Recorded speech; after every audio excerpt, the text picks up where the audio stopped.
تو انہوں نے ایک سوال کی اجازت دی، ان میں سے ایک یہ تھا، میں نے کہا تھا کہ جی آپ کے جو ریسرچ پیپر ہے اس کا عنوان ہے صحیح الاسناد احادیث، یہ کیا ہوتا ہے؟ ہم تو آج تک یہی سنتے آئے ہیں حدیث صحیح ہوتی ہے، ضعیف ہوتی ہے، یا حسن ہوتی ہے، یا موضوع ہوتی ہے۔ کیا وہ حدیث جو صحیح الاسناد ہوتی ہے اس سے استنباط و استخراج ہو سکتا ہے؟ اب اصل میں یہ ہے کہ یہ جو تین شرائط ہیں ان کے اوپر حدیث کو پرکھنا نسبتاً آسان ہے۔ ایک محدث کیا کرتا ہے، وہ جب بہت زیادہ تحقیق کرتا ہے، جیسے علامہ البانی ہو گئے، شیخ زبیر علی زئی ہو گئے اور رحمہ اللہ، تو وہ بہت بڑا ذخیرہ ان کے سامنے ہوتا ہے، تو وہ تین شرائط کے اوپر جو ہے وہ حدیثوں کو پرکھتے چلے جاتے ہیں اور حکم لگا دیتے ہیں یہ صحیح الاسناد ہے، یعنی اس کا مطلب یہ ہے کہ ہم نے تین شرائط کے اعتبار سے اس کو پرکھ لیا ہے۔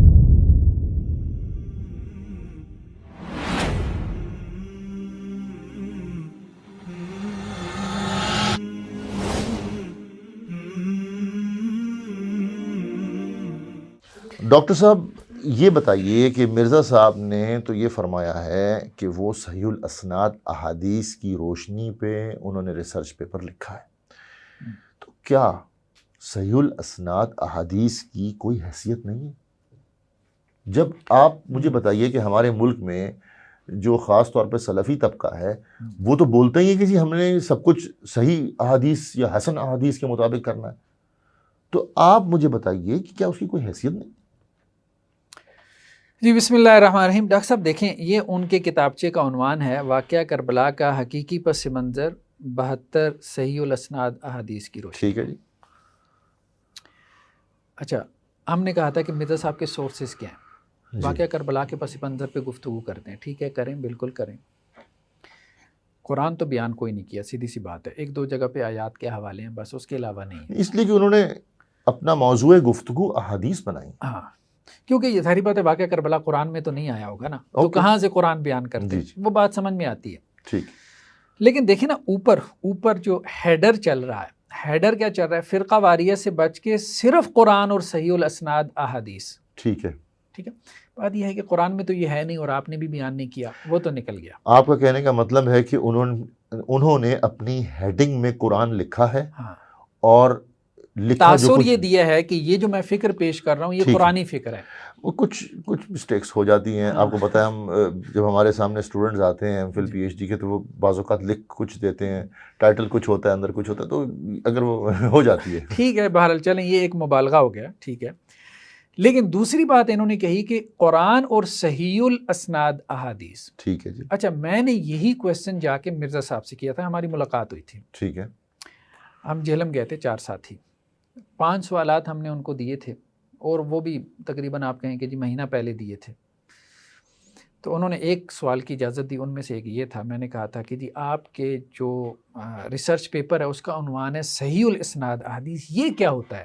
ہم تو آج تک یہی سنتے آئے ہیں حدیث صحیح ہوتی ہے، ضعیف ہوتی ہے، یا حسن ہوتی ہے، یا موضوع ہوتی ہے۔ صحیح حدیث ہر کسی کو پتہ ہے، صحیح حدیث، صحیح الاسناد حدیث کیا ہوتی ہے؟ اس کی سند صحیح ہے، اس کی سند صحیح ہے۔ انہوں نے بھی مجھے یہی بات کہی تھی۔ اچھا، میں نے کہا کہ مجھے یہ بتائیں کہ صحیح الاسناد میں اور صحیح حدیث میں فرق کیا ہے؟ یہ اب 2 ٹرم ہو گئی نا، آپ نے صحیح حدیث کیوں نہیں لکھا، آپ نے صحیح الاسناد احادیث کیوں لکھا؟ اوکے۔ اس کا وہ کوئی رپلائی نہیں کر سکے، اس کی وجہ یہ تھی کہ ان کا ذہن اس بارے میں کلیئر نہیں تھا۔ دیکھیں، بات یہ ہے، اصول حدیث کی کوئی بھی ہم کتاب نکال لیں تو ہمیں یہ معلوم ہو جاتا ہے کہ محدثین نے حدیث کو پرکھنے کے 5 اصول وضع کیے، کہ اس کے جو راوی ہیں وہ عادل ہوں، مطلب کریکٹر وائز ساؤنڈ ہو ان کا کریکٹر۔ دوسرا یہ ہے کہ ضابط ہو، مطلب ان کی میموری اچھی ہو۔ تیسرا یہ ہے کہ اس کی جو سند ہے، چین آف نریشن ہے، وہ کنیکٹڈ ہو، متصل ہو، بروکن نہ ہو۔ ہاں، جب ان 3 چیزوں کا تعلق جو ہے وہ سند کے ساتھ ہے، اوکے، ٹھیک ہے، راوی کا تعلق بھی اور سند کی، ٹھیک ہے۔ اب صحیح الاسناد کا مطلب یہ ہے کہ 3 جو شرائط ہیں ان کے اوپر حدیث پوری اتر رہی ہے، اوکے، کوالیفائی کر رہی ہے، یعنی عادل بھی ہو، ضابط بھی ہو، اور بروکن نہ ہو۔ ہاں، چین بروکن نہ ہو۔ ٹھیک ہے لیکن صحیح حدیث کی 2 شرائط اور ہیں، کنڈیشن۔ جی، ایک یہ ہے کہ اس میں کوئی علت نہ ہو، کوئی ہڈن ڈیفیکٹ نہ ہو، ٹھیک ہے، وہ علت کی 85 قسمیں ہو سکتی ہیں جو محدثین نے بیان کی ہیں۔ اور دوسرا یہ کہ وہ شاذ نہ ہو، یعنی کوئی ثقہ راوی، اتھینٹک راوی، اپنے سے زیادہ اتھینٹک راوی کی جو مخالفت نہ کر رہا ہو، اس کی روایت اسے کنٹراڈکٹ نہ کر رہی۔ تو اب اصل میں یہ ہے کہ یہ جو 3 شرائط ہیں ان کے اوپر حدیث کو پرکھنا نسبتاً آسان ہے۔ تو ایک محدث کیا کرتا ہے، وہ جب بہت زیادہ تحقیق کرتا ہے، جیسے علامہ البانی ہو گئے، شیخ زبیر علی زئی ہو گئے اور رحمہ اللہ، تو وہ بہت بڑا ذخیرہ ان کے سامنے ہوتا ہے، تو وہ 3 شرائط کے اوپر جو ہے وہ حدیثوں کو پرکھتے چلے جاتے ہیں اور حکم لگا دیتے ہیں یہ صحیح الاسناد ہے. یعنی اس کا مطلب یہ ہے کہ ہم نے 3 شرائط کے اعتبار سے اس کو پرکھ لیا، باقی 2 شرائط آنے والے دیکھ لیں. اوکے. یعنی آپ یہ تو نہیں کہہ سکتے کہ یہ ضعیف حدیث ہوتی ہے، لیکن ہم اس کو صحیح بھی نہیں کہہ سکتے. مطلب یہ صحیح اور ضعیف کے درمیان کا ایک درجہ ہے کہ جس میں آپ نے ایک حدیث کے اوپر کچھ تحقیق کر لی ہے، جبکہ ابھی اس کے اوپر کچھ تحقیق ہونا باقی ہے. تو کیا وہ حدیث جو صحیح الاسناد ہوتی ہے اس سے استنباط و استخراج ہو سکتا ہے؟ نہیں، احکام لیے جا سکتے ہیں؟ اس سے کوئی بنیادی مقدمہ ثابت نہیں ہوتا. بنیادی مقدمہ سے یہ ہے کہ آپ کا کلیم، آپ کا دعویٰ. یعنی آپ مجھے یہ بتائیے کہ کیا عقیدے میں اور فقہ میں کیا ہم صحیح الاسناد احادیث کو بنیاد بنا کے کسی چیز کو حرام اور حلال کہہ سکتے ہیں؟ نہیں کر سکتے. ہاں، ہم اس سے سپورٹنگ میٹیریل کا کام لے سکتے ہیں. Okay. سپورٹنگ میٹیریل کا مطلب ہوتا ہے جیسے اصول حدیث میں ہم کہتے ہیں کہ جی یہ تابع یا شاہد کے طور پہ کام آ جائے گی. مطلب میرا بنیادی مقدمہ کسی صحیح حدیث سے ثابت ہے، چلیں مزید سپورٹ کے لیے آپ صحیح الاسناد حدیث کو بھی بیان کر دیں. اچھا، یہ جو فرق ہے نا، آپ یہ کہیں گے کہ جی یہ آپ ہمیں کتابوں سے دکھائیں، ہم تو علمی کتابی ہیں. یہ تو آپ نے بات کی ہے نا کہ صحیح الاسناد میں صحیح حدیث میں فرق ہوتا ہے. تو یہ ہمارے سامنے معرفت و انواع علوم الحدیث، یہ امام ابن صلاح کی کتاب ہے. ٹھیک ہے، مقدمہ ابن صلاح اس کو کہتے ہیں. یہ اصول حدیث کی بہت معروف کتاب ہے، بلکہ مدارس کے اندر بنیادی ترین کتاب یہی ہوتی ہے اصول حدیث کی. تو وہ یہ کہتے ہیں کہ محدثین کا یہ جو قول ہے ھذا حدیث صحیح الاسناد یا حسن الاسناد، اور محدثین کا بھی یہ بات کہتے ہیں کہ یہ حدیث صحیح الاسناد ہے یا حسن الاسناد ہے، اور وہ یہ بات نہیں کہتے ھذا حدیث صحیح یا حدیث حسن. تو دونوں میں کیا فرق ہے؟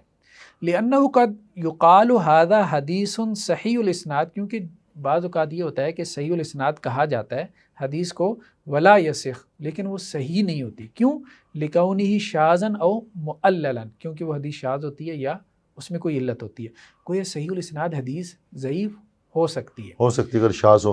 تو کہنے کا اس سوال کا جواب میں اس کو سمرائز کرتا ہوں کہ ہم نے اگر کسی بھی فینومینا کے اوپر کوئی مقدمہ قائم کرنا ہے تو ہم صحیح حدیث پر کر سکتے ہیں، صحیح الاسناد کو صرف سپورٹنگ مٹیریل کے طور پر لے سکتے ہیں. ہاں. تو اب انجینئر صاحب کے کیا یہ بھی اہل سنہ کے بنیادی اصول الحدیث کے قواعد میں سے ہے؟ جی بالکل ایسی ہے، بالکل ایسی ہے، بالکل ایسی. حنفی، شافعی، مالکی، حنابلہ، بالکل ایسی. یا تو آپ کہیں نا کہ کسی مسئلے میں آپ کے پاس صحیح حدیث ہو ہی نہ. اچھا، اب آپ دیکھیں نا، اگر آپ کے پاس کسی مسئلے میں صحیح حدیث ہے جی، دوسری طرف صحیح الاسناد ہے، اوکے، تو کون جائے گا صحیح الاسناد کی طرف؟ اوکے. تو اپنے کسی بھی فینومینا کی بنیاد نہیں رکھ سکتے اس کے اوپر. بنیادی مقدمہ جو ہے وہ آپ اس سے ثابت نہیں کر سکتے کسی ایسی حدیث سے. ہاں، آپ اس کو شاہد اور توابع کے طور پہ استعمال کر لیں. تو بیسیکلی دیکھیں، ان کے ریسرچ پیپر میں 2 مسئلے ہیں. ایک مسئلہ تو ہم نے یہ کہا، یہ عرض کی کہ انجینئر صاحب کے جو سورسز ہیں وہ اس کو اگر آپ ایویلویٹ کریں تو دیکھیں 2 ہی سورسز ہیں، قرآن مجید ہے یا صحیح حدیث ہے. نہ تو آپ نے قرآن مجید بیان کیا، نہ آپ نے صحیح حدیث بیان کی.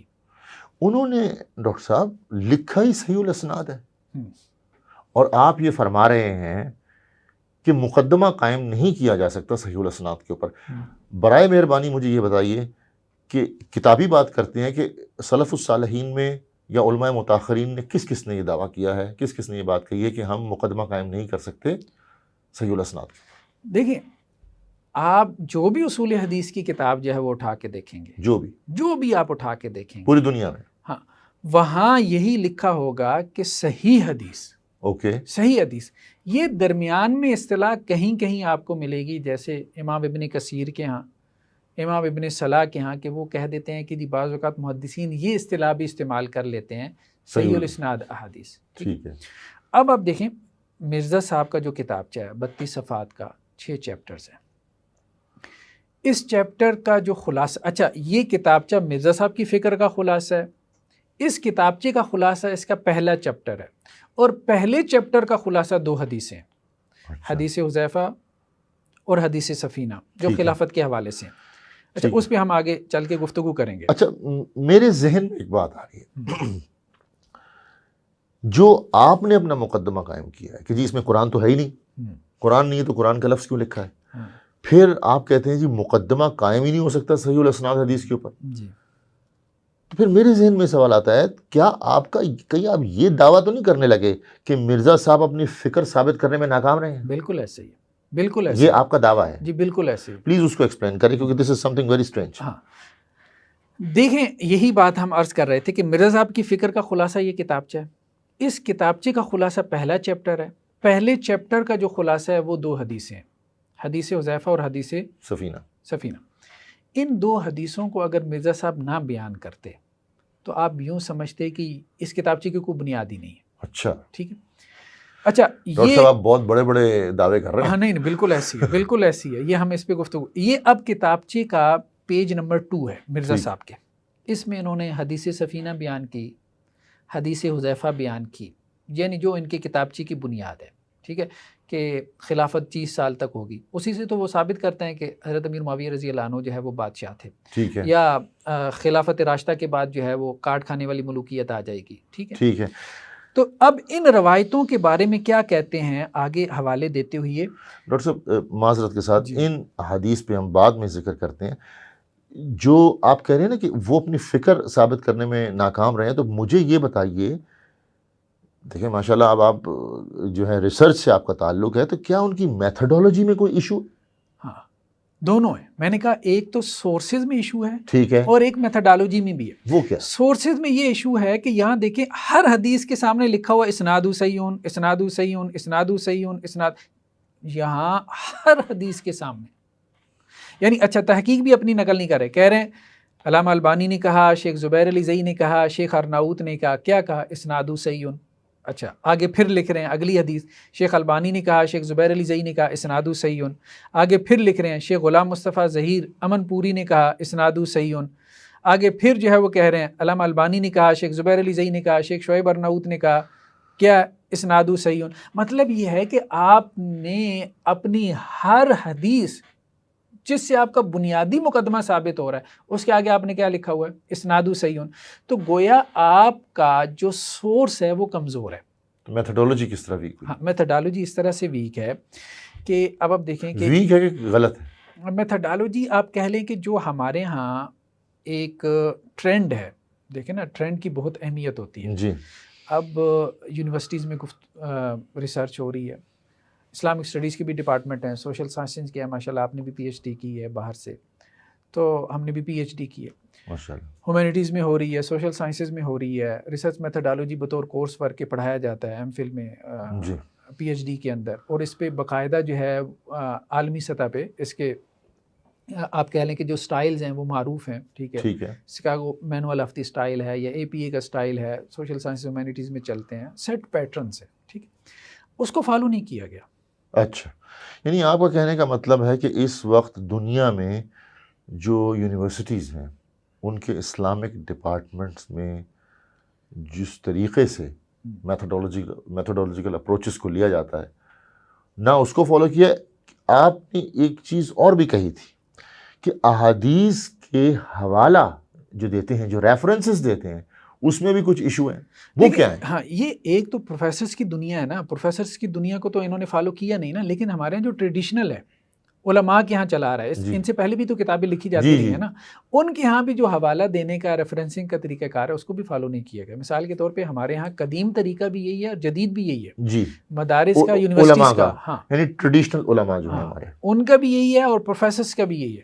ٹھیک ہے، جو پوسٹ ڈاک کر رہے ہیں، جو مرضی کر رہے ہوں، تو انٹرنیشنل لیول پہ لکھ رہے ہوں، وہ کیا ہے کہ حدیث کی کتاب کا حوالہ دینا ہے تو آپ نے پہلے کیا کرنا ہے؟ چیپٹر کا نام ذکر کرنا ہے. ٹھیک ہے، جسے کتاب کہتے ہیں. پھر اس کے بعد آپ نے اس کے باب کا نام یعنی سب چیپٹر کا ذکر کرنا ہے. ٹھیک ہے، یہ بیسیکلی جو ہے وہ اتھینٹک طریقہ کار ہوتا ہے.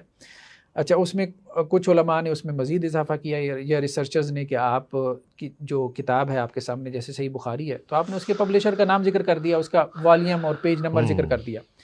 تیسرے نمبر پہ جا کے آتی ہے نمبرنگ. ٹھیک ہے، نمبرنگ میں بھی 10 قسم کی نمبرنگ ہے ہمارے سامنے. اچھا اصل میں دیکھیں نا، ہم لوگوں نے تو کام کیا ہی ہے، ہماری ویب سائٹ ہے muhaddis.com کے نام سے، یہ آن لائن بہت بڑا ڈیٹا بیس ہے حدیث کا. اب اس میں ہم نے ایک حدیث کے بارے میں 10 قسم کی نمبرنگ دی ہوئی ہے، یعنی دنیا میں اس وقت 10 قسم کی نمبرنگ چل رہی ہے. اوکے، تو اب انٹرنیشنل نمبرنگ، اب یہ تاثر دیتے ہیں نا جی انٹرنیشنل نمبرنگ سے، جیسے انٹرنیشنلی یہ ریکگنائزڈ ہے. اچھا وہ اس کا نام ہے صرف، یہ ایسی ہے جیسے پنڈ تھا میں جو ہے کسی کوئی اکیڈمی والے اس کا نام آکسفورڈ اکیڈمی آف سائنسز رکھ لیں، تو اس کا مطلب یہ تو نہیں کہ وہ آکسفورڈ کے لیول کی کوئی اکیڈمی. تو ایک نمبرنگ کا نام ہے انٹرنیشنل نمبرنگ، اس کا مطلب یہ نہیں کہ وہ انٹرنیشنلی ریکگنائز ہے. انٹرنیشنلی حدیث کی سب سے زیادہ جو نمبرنگ چلتی ہے وہ فواد عبد الباقی کی نمبرنگ ہے. اچھا ڈاکٹر صاحب، میں جو آپ کی بات سے سمجھا ہوں کہ جو حدیث کا ریفرنس دیا ہے جی وہ بھی مروجہ جو طریقہ کار ہے اس وقت مختلف یونیورسٹیز میں پاکستان میں اور پاکستان سے باہر جی جی اس کے مطابق نہیں دیا. اس کے مطابق نہیں. یہ دیکھیں نا، جیسے اب انہوں نے یہاں پہ حدیثیں بیان کی ہیں، جیسے یہ مسند احمد، یہ ہم پیج پہ دکھا رہے ہیں، ٹھیک ہے، کہ مسند احمد کی حدیث میں ہے، آگے حدیث بیان کی، حدیث حذیفہ، ٹھیک ہے، آگے کوئی حوالہ نہیں ہے، بس حدیث بیان کر دی. آگے پھر کہا مسند احمد کی ایک اور حدیث میں ہے، آگے حدیث بیان کر دی، کوئی حوالہ نہیں ہے. آگے کہا سنن نسائی کی حدیث میں ہے، کوئی حوالہ نہیں. پھر کہا سنن ابی داؤد کی حدیث میں ہے، کوئی حوالہ نہیں. پھر آگے کہا جامع ترمذی کی حدیث میں ہے، کوئی حوالہ نہیں. پھر کہا مسند ابی داؤد 43 کی حدیث میں ہے، کوئی حوالہ نہیں. پھر کہا مصنف ابن ابی شیبہ کی حدیث میں ہے. پھر جا کے اکٹھے حوالے مار دیے 8-10. ڈاکٹر صاحب آپ نے تو بہت گہرائی میں جا کے چیزیں دیکھی. تو اب بات یہ ہے کہ آپ کم از کم اتنا تو کریں، میرا ہر حدیث کے ساتھ اس کا حوالہ لکھ دیں. آپ مرزا صاحب کو کچھ بینیفٹ آف ڈاؤٹ دیں، وہ اکیڈیمیا کے آدمی تو نہیں ہے. ہاں یہ بات ٹھیک ہے، وہ ریسرچر نہیں ہے اس طرح کے، پیور ریسرچر جسے کہتے ہیں، اس کا بینیفٹ دیا جا سکتا ہے. لیکن اس کا نقصان ہوا ہے. وہ نقصان یہ ہوا ہے کہ مرزا صاحب نے 10 حدیثیں بیان کی، آگے بریکٹس میں 10 کے حوالے ڈال دیے. اچھا اس کا نقصان یہ ہوا کہ آگے انہوں نے بریکٹ میں لکھا کہ صحیح بخاری، یعنی ان 10 میں سے کوئی ایک صحیح بخاری میں تھی جی. تو لوگوں نے یہ سمجھا کہ شاید یہ 10 کی 10 صحیح بخاری میں ہیں، یعنی 10 حدیثیں بیان کر کے آگے 10 کے حوالے اکٹھے نقل کر دیے. جی ٹھیک ہے، تو اب سمجھنے والے کو تو سمجھ ہی نہیں آئے گی کہ کون سی حدیث. اچھا مجھ سے لوگ پوچھتے ہیں، پھر مجھے کہتے بھی ہیں یہ تو صحیح بخاری کی روایت ہے، اور میں کہتا ہوں نہیں بھائی یہ صحیح بخاری میں نہیں ہے روایت. تو لوگوں کو غلط فہمیاں لاحق ہوئی ہیں، بلکہ یہ بھی کہا جا سکتا ہے، ہو سکتا ہے غلط فہمی دینے کی کوشش کی گئی ہو. ڈاکٹر صاحب میں تو یہی کہوں گا کہ دیکھیں جو لوگ تو پی ایچ ڈی ڈاکٹرز ہوتے ہیں، جو ایم فل کر رہے ہوتے ہیں، ان کو یہ ایکڈیمک حوالے اور یہ ریفرنسز کا علم ہوتا ہے، کیونکہ یہ بڑی ایک امپورٹنٹ چیز ہے. تو میرا خیال ان کو بینیفٹ آف ڈاؤٹ دیجیے، وہ ایک اکیڈیمیا کی دنیا کے تو آدمی نہیں ہے. لیکن ہم صرف اتنی بات کہہ رہے ہیں کہ اگر اس سے غلط فہمیاں پھیل رہی ہیں اس قسم کی ریفرنسز سے، اگر یہ ہو رہا ہے کہ آپ نے 10 حدیثیں بیان کر کے آگے 10 کے اکٹھے ریفرنس دے دیے، اور کوئی بندہ ان 10 میں سے ایک روایت سنن ترمذی کی ہے، 10 کے ریفرنس دے دیے، کیا مطلب؟ 10 کے اکٹھے ریفرنس دے دیے نا، جیسے ہم نے اسکرین پہ دکھایا نا جی کہ انہوں نے کہا یہ مثال کے طور پہ کہ مسند احمد کی حدیث میں آگے کوئی ریفرنس نہیں ہے، پھر آگے حدیث بیان کی مسند احمد کی حدیث میں کوئی ریفرنس نہیں، پھر کہا سنن نسائی کی حدیث میں کوئی ریفرنس نہیں، پھر آگے کہا سنن ابی داؤد کی حدیث کوئی ریفرنس، آگے جا کے سب کے اکٹھے 8 حدیثیں بیان کی، ہر حدیث کے آگے ریفرنس نہیں دیا، 8 کے آگے اکٹھے ریفرنس دے دیے، اور پھر 8 کی تحقیق. اب کوئی پتہ نہیں چل رہا کہ یہ کس حدیث کے بارے میں ان میں سے کہہ رہے ہیں کہ اس کو فلاں نے صحیح کہا ہے. اچھا دیکھیں، آپ کی تنقید کی وجہ یہ ہے کہ آپ کا تعلق اکیڈیمیا سے ہے، اور جو طریقہ کار ہوتا ہے ایک تھیسس لکھنے کا یا پیپر لکھنے کا، اس کے اندر جو اصول ہیں، ریسرچ پرابلم ڈیفائن کریں، پھر ریسرچ آبجیکٹیوز ہوں، کویسچنز ہوں، اور حوالہ جات اس پرٹیکولر پیٹرن سے دیں، تو وہ جو ہے موجود نہیں ہے. میرا خیال ہے کہ ان کو تھوڑا بینیفٹ آف ڈاؤٹ اس معاملے میں دیجیے. بینیفٹ آف ڈاؤٹ ہم دے دیتے ہیں، لیکن اس کو ریسرچ پیپر کلیم نہ کریں. اصل بات یہ نا، آپ اس کو کہہ دیں کہ جی ہمارا ایک کتابچہ ہے. اب دیکھیں نا، ہمارے ہاں جب ہم ریسرچ پیپر کلیم کرتے ہیں تو اب تو صرف ہم تھیسس کی بات نہیں کر رہے. اچھے ریسرچ جرنل میں آپ کے علم میں بھی ہے، اگر آپ اپنا پیپر بھیجتے ہیں تو اس کا پیئر ریویو ہوتا ہے. جی جی ٹھیک ہے، اس کی رپورٹیں آتی ہیں، پھر جا کے آپ کا پبلش ہوتا ہے. اسی طرح اگر تھیسس ہو تو آپ کا سپروائزر ہوتا ہے 5 سال تک، وہ آپ کی جان ہی نہیں چھوڑتا. پھر اس کے بعد جو ہے وہ آپ کا باہر جاتا ہے، فارن ایویلویشن ہوتی ہے آپ کی، پھر آپ کا پبلک ڈیفنس ہوتا ہے، پھر جا کے آپ کلیم کر سکتے ہیں بھائی یہ ریسرچ پیپر ہے. کریٹیکل ایویلویشن آپ کر رہے ہیں. اچھا پھر مجھے یہ بتائیے، میں آپ کی بات سمجھ گیا کہ یونیورسٹیز میں، پاکستانی یونیورسٹیز میں اسلامک اسٹڈیز جو ہے اس سے متعلق ریسرچ کا طریقہ کار کیا ہے؟ دیکھیں وہ تو انٹرنیشنلی جو ریکگنائزڈ ہے، ٹھیک ہے، وہ ہمارے علم میں ہے کہ ایک بچے نے ایک ٹاپک منتخب کیا، اس کے اوپر جو ہے وہ باقاعدہ کمیٹی بیٹھتی ہے، آپ کو پتہ ہے کہ کس طرح سے اس کا جو ٹاپک ہے ریفائن کیا جاتا ہے، اس پہ کتنی نقد و گیپ شرح ہوتی ہے۔ آئیڈینٹیفائی کرتے ہیں، ہاں بالکل بالکل دوسری سائنسز کی طرح۔ ہاں بالکل ایسے ہی ہے، اچھا ایسے ہی ہے، ٹھیک ہے۔ باقی یہ ہے کہ ہر جگہ پہ جیسے معاملہ ہے، کمزور چیزیں بھی سامنے آ جاتی ہیں، ٹھیک ہے، وہ تو چلتا رہتا ہے۔ اچھا ایک اور اہم چیز میں جو آپ کو بتانا چاہوں گا اس ریسرچ پیپر کے حوالے سے، کہ مرزا صاحب نے کہا ہے کہ میں نے اس کو عربی میں بھی ٹرانسلیٹ کیا۔ جی وہ 4 زبانوں میں لکھا ہے۔ جی جی، اب آپ دیکھیں، آپ نے اس پر بھی اعتراض کر دیا۔ یہ دیکھیں مرزا صاحب کی ایک ویڈیو کلپ چھوٹا سا ہے، یہ کوئی 9-10 سیکنڈ کا ہے، جی تو یہ ذرا ہم ان کی زبانی پہلے سن لیتے ہیں۔ اور وہ الحمدللہ عربی میں بھی آ چکا ہے۔ پہلے میں نے عربی میں لکھا ہے، جن کو ہے نا عربی ہم عربی کتابوں سے پڑھتے ہیں، پائی عربی لکھا ہے پہلے، ٹھیک ہے جی۔ اب یہ کہہ رہے ہیں کہ جی ہمیں یہ کہا جاتا ہے کہ عربی عربی عربی، ٹھیک ہے، تو ہم نے یہ کتابچہ پہلے عربی میں لکھا ہے، اچھا بعد میں ہم نے اردو میں لکھا ہے۔ اوکے، تو یہ کتابچہ مجھے بڑا ہوا کہ جی مرزا صاحب کی عربی اتنی اچھی ہے، تو میں نے ان کی ویب سائٹ سے ahlsunnatpak.com سے میں نے ڈاؤن لوڈ کیا۔ جب یہ عربی کا کتابچہ میں نے ڈاؤن لوڈ کیا تو میں تو حیران رہ گیا کہ یہ اوپر لکھا ہوا ہے research paper number 5B Arabic, یہی لکھا ہوا ہے، ٹھیک ہے، اور نیچے اعوذ باللہ من الشیطان الرجیم بسم اللہ الرحمن الرحیم، چلیں یہ تو عربی ہے، لیکن اس کے نیچے لکھا ہوا فرقہ واریت کی لعنت اور مسلک پرستی کی نحوست سے بچ کر قرآن حکیم، صحیح الاسناد احادیث اور اجماع امت کو حجت اور دلیل بناتا ہوا تاریخ کی جھوٹی بے سند، ساری اردو لکھی ہے۔ اچھا نیچے جو ٹائٹل ہے کتابچے کا، واقعہ کربلا کا حقیقی پس منظر 72 صحیح الاسناد احادیث کی، یہ بھی اردو ہے۔ نیچے ایک اور ہیڈنگ ہے، کل 200 احادیث اہل سنت کی مستند کتابوں سے ہیں۔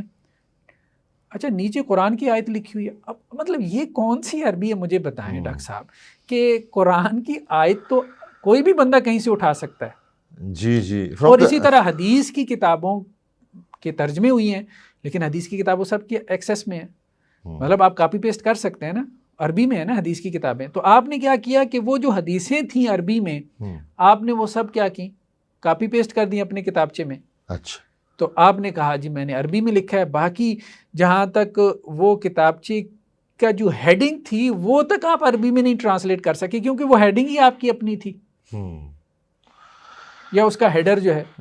تو آپ یہ کہتے ہیں کہ عربی کتابچے کا مطلب یہ ہے وہ A to Z مکمل عربی میں ہو۔ ڈاکٹر صاحب اس کا مطلب تو یہی ہوگا نا، یہ بات آپ کی صحیح، آپ کسی عرب کو آپ دیں گے یہ۔